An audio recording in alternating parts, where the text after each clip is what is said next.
మన ప్రభువును రక్షకుడైన యేసుక్రీస్తు వారి నామములో ఈ మాటలు వింటున్న ఆత్మీయ కుటుంబ సభ్యులందరికీ నా యొక్క హృదయపూర్వక వందనాలు. ఈరోజు నా కోసం ఆత్మీయ కార్యక్రమానికి మిమ్మల్ని అందరినీ ప్రేమపూర్వకంగా ఆహ్వానిస్తూ ఉన్నాను. చిన్న ప్రార్థన. పరిశుద్ధుల ప్రేమగల తండ్రి, గొప్ప దేవుడా, నీకు వందనాలు, వేలాది స్తోత్రాలు ప్రభా. ఈ సమయంలో తండ్రి నీ మాటలు వినటానికి మాకు ఇచ్చిన ఆసక్తిని బట్టి నీకు వందనాలు చెల్లిస్తూ ఉన్నాం. నీ వాక్యం ద్వారా మాతో మాట్లాడమని యేసు నామములో ప్రార్థిస్తున్నాము తండ్రి. ఆమేన్. ఈరోజు వాక్య భాగము యెషయా గ్రంథము 41 అధ్యాయము 10 వచనము. నీకు సహాయము చేయువాడను నేనే, నీతియును నా దక్షిణ హస్తముతో నిన్ను ఆదుకొందును. ఈ వాక్య భాగాన్ని మనము పరిశీలన చేసినప్పుడు దేవుడు మాట్లాడుతున్నటువంటి మాటను మనము చూస్తూ ఉన్నాం. ఏంటి ఆ మాటని ఆలోచించినట్లయితే, నీకు సహాయము చేయువాడను నేనే, నేనెవరిని అని నీవు అనుకుంటున్నావు అని ఇక్కడ దేవుడు చెప్తా ఉన్నాడు. ఆయన ఎవరు అని అంటే, నీకు సహాయము చేయువాడను నేనే. ఆయనని ఎలా పరిచయం చేసుకుంటున్నాడు?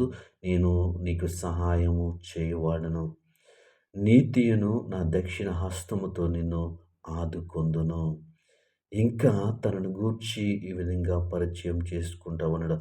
ఆదుకొందును, నేను ఆదుకొనువాడును, నేను సహాయము చేయువాడును, నేను ఆదుకొనువాడును. ఈరోజు ఈ మాటలు వింటున్న ఆత్మీయ స్నేహితులారా, దేవుడు మనతో మాట్లాడుతున్న మాట, నీకు సహాయము చేయువాడను, నిన్ను ఆదుకొనువాడను. ఈరోజు ఈ మాటలు వింటున్న నీవు నేను ఎవరి సహాయం కోసం ఎదురు చూస్తూ ఉన్నాం? ఎవరు ఆదుకుంటారని పడిగాపులు పడి చూస్తూ ఉన్నాం?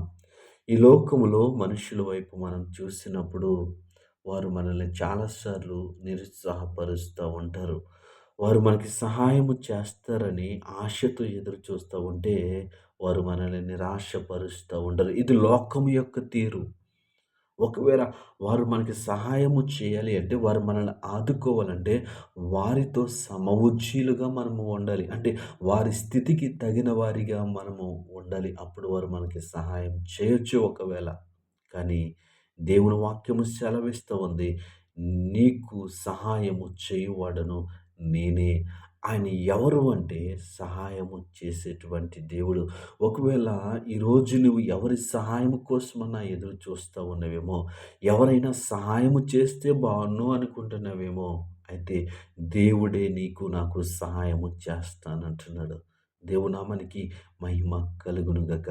ఆయనే నీకు నాకు సహాయము చేస్తానంటూ ఉన్నాడు. ఇంకా నిన్ను ఆదుకొందును, నిన్ను నన్ను ఆయన ఆదుకుంటానంటున్నాడు. మనమున్నటువంటి పరిస్థితుల్లో మనం ఈ లోకములో శరీరానుసారంగా జీవిస్తూ ఉన్నప్పుడు మనుషుల వైపు కాదు కానీ దేవుని మాట యందు విశ్వాసముంచి ఆయన వైపు మనము చూసినప్పుడు ఆయనే మనకి సహాయము చేస్తాడు. నేను సహాయము చేయువాడను, నేను నీతి అను నా దక్షిణ హస్తముతో, ఈ హస్తముతో ఆయన సహాయము చేస్తాడంటే నీతి. ఆయన నీతితో, ఆయన దక్షిణ హస్తముతో మనల్ని ఆదుకుంటాను అని ఆయన మాట్లాడుతూ ఉన్నాడు.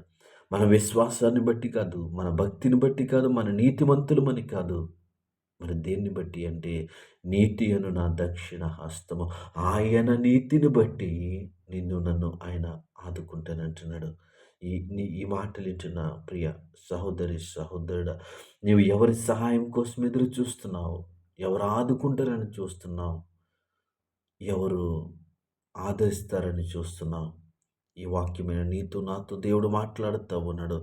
నీకు సహాయము చేయువాడను, నిన్ను ఆదుకునేవాడను. కాబట్టి ఈ 2026లో దేవుడు మనతో మాట్లాడుతున్నటువంటి మాట, నేను సహాయము చేయువాడను, నేను ఆదుకునేవాడను.